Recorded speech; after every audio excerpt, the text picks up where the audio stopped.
It was a splendid morning on the island of Sodor.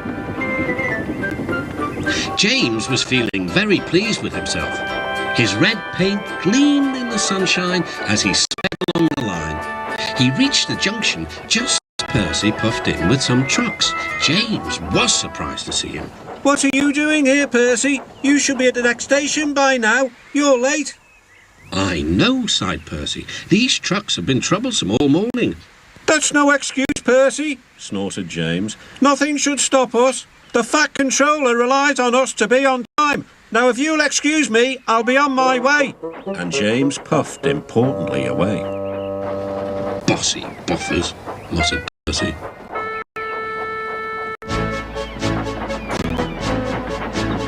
James arrived at the harbour. It was market day. The harbour yard was filled with the sweet smell of fruit from faraway lands. The fruit was delivered in big ships. James watched as strawberries, oranges, melons and bananas were carefully loaded into his trucks. Then he set off for the station on the main line.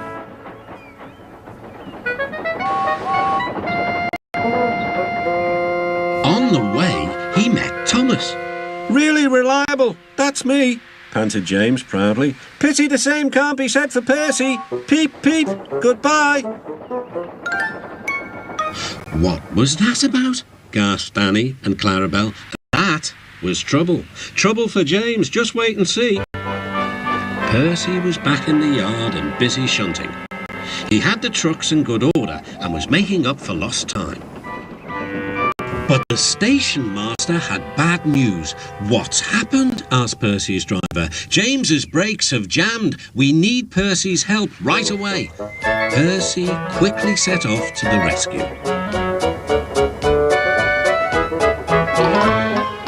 He found James stuck on the line and looking glum. Percy couldn't help laughing. Got yourself in a jam, eh, James? What you might call a sticky situation. Be quiet, said James. It's not funny having jam brakes. And not very reliable either, teased Percy. I am surprised you let it happen, James. Nothing should stop us engines. That's enough, Percy, said his driver. Can you push these trucks? Of course I can, whistled Percy. There's no time to lose. James has done too much of that already. James angrily hissed steam as Percy was coupled to the trucks. Off we go, said Percy. I'll have to go fast to get there in time. These big engines are so unreliable.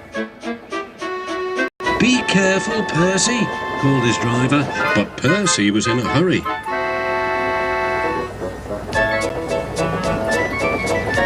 He didn't see that the points had failed and that he had been diverted into a siding. Look out, Percy, shouted his driver and applied the brakes. But it was too late. The driver and the fireman had jumped clear, but squashed fruit squirted all over Percy.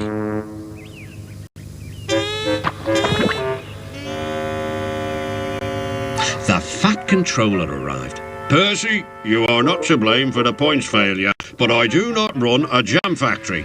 Yes, sir. No, sir. And Percy squelched sadly away.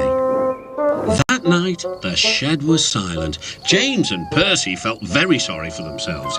At last, Thomas spoke. You know, he said to no engine in particular, there's more than one way to get jammed. We all learned that today. Still there was silence.